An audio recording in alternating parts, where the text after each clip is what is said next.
Hello everyone, and today we are making 5 DIY Halloween decor items.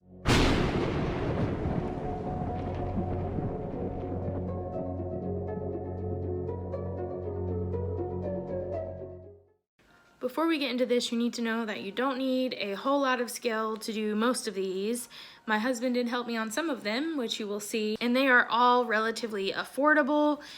So if you're on a budget, some of these are actually DIYs that you can do because some things are way too expensive, but they will undoubtedly give you joy during this spooky season. So without further ado, let's hop into the first couple of DIYs.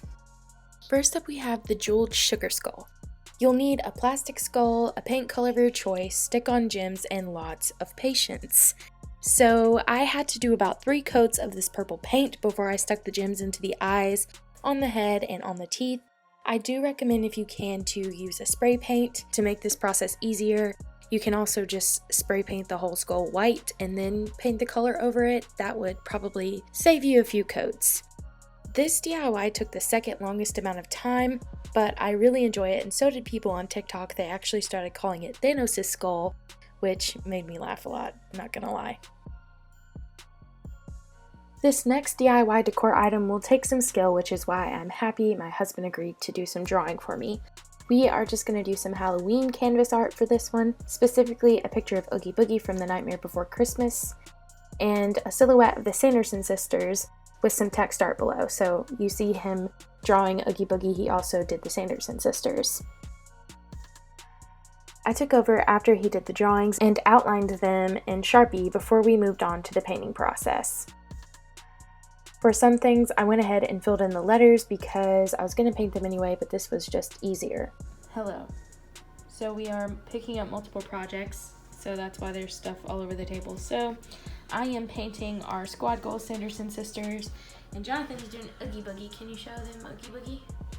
That's what he's got done so far. It looks really good. I'm so excited to have some cheap, because what was it? The canvases were like $5. And the paints, which we'll reuse, were $10. And we already had the brushes, and I had to buy the markers for something else. So it's a relatively cheap project, and I'm really excited about having these. Lastly, to finish up this project, we used these acrylic paints from Walmart. Both of the canvases were really simple and really cute and Halloween-y, so love those. I'm going to show you how to make pumpkin garland. So I am using this orange and this green. The orange is this brand, Yarnspirations. It claims that it is the color gold, but this was on it kind of loosely, so I'm wondering if someone accidentally switched it or switched it on purpose, but that's the brand. We decided to go with the ombre because it looks really cute. Jonathan cut me some pom-pom makers. You can make pom-poms a ton of ways, but Jonathan made these for me. And basically what you're going to do is you're going to take your yarn, start with this much. I know it's going to take more than that, but you have this. So you're going to start by wrapping, and you kind of have to like pull the rest of it through. That's why I said, ooh, and it got kind of tangled. It's better, I think, to work with a little bit and have to cut more than work with a lot at once. I always like using a pom-pom maker because you can see, do it this way. You can also do this on your hands. I want a bigger size of a pom-pom than what my hand can make. So I'm gonna use this. I'm gonna turn this slightly so my hand is always in view. And we'll do like a little lapse. I'm not going to be able to do too many of these. This is going to take forever.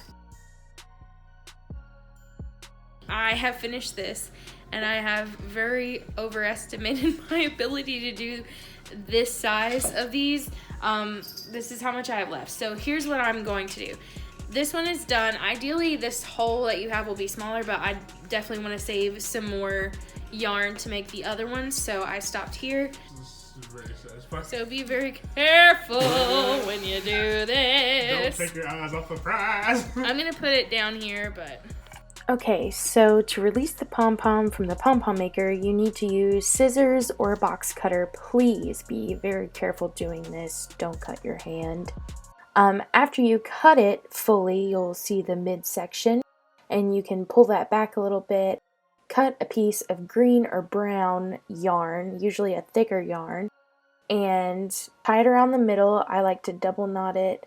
I like to knot it multiple times just to make sure it's there, and then you pull the pom-pom maker apart. Now for the other pumpkins, I decided I wanted to just use my hand to make them. It's not really a pom-pom. I didn't cut anything because there actually wasn't enough yarn to make the smaller pom-poms look all that great. So they are kind of like yarn blobs, but they look really cute because I actually used some black felt and cut out some faces for jack-o'-lanterns, but I didn't catch that in this video. You will have to come back for our Halloween decor video when we put up all of our decorations to see how that actually looks. Next we have another skull project.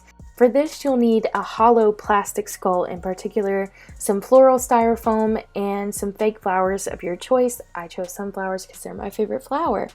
So you'll need a box cutter to cut out a hole in the top of the skull, and then you're going to cut your styrofoam to size. It can stick up a little bit like mine did. And then you're going to just stick your flowers into the top and arrange them so that you can't see the styrofoam. I know there's some purple paint on the skull. I do get rid of that here in a second after I notice it. Jonathan did have to help me with this because I couldn't manage to cut the flowers very easily on my own. And I do fix the bunching up of the flowers later on as well. Last but not least, I'll be making some decorative pillows for our couch using pre-cut fabric and polyfill. Decorative pillows can cost $20 or more, and I made these for about $12 with supplies to spare. This is a no-sew project. I'm going to be using a glue gun. After you cut your fabric to the size you want, turn the patterns to face one another. You're going to glue down all of the sides except for one, and after you glue down all of that, you're going to turn your pillowcase inside out and start filling it with polyfill to your liking. However cushy you want it, make it that way. After you have filled it to your liking, be sure to close up the open end with your glue gun and you have a decorative pillow. I finished the first pillow. I did a long pillow. And this is for our shorter couch. I know it would make more sense for it to be for the bigger couch, but this is very short. Here's my hand for reference. I'm going to try and make two smaller ones. I have actually a good bit of my polyfill left. I'm hoping I can make two smaller square pillows out of this cute candy corn. So I'm gonna do that, and I probably won't show that, but it's the same premise. Just measure out how big you want your pillow to be with kind of a seam allowance. Even if you're not sewing, seam allowance is still a thing. That's what you're going to be tucking under. And yeah, let's go and make some more pillows. Hello, future editing Gabby coming at you right now because I totally forgot to end this video. So make sure you come back on October 12th to check out the finalized projects and where they're living in my house for the Halloween season. Some of them look a bit different from last you saw them, like the pumpkin garland. Definitely mark your calendars to check that out in the near future, and thank you guys so much for watching this video. Bye!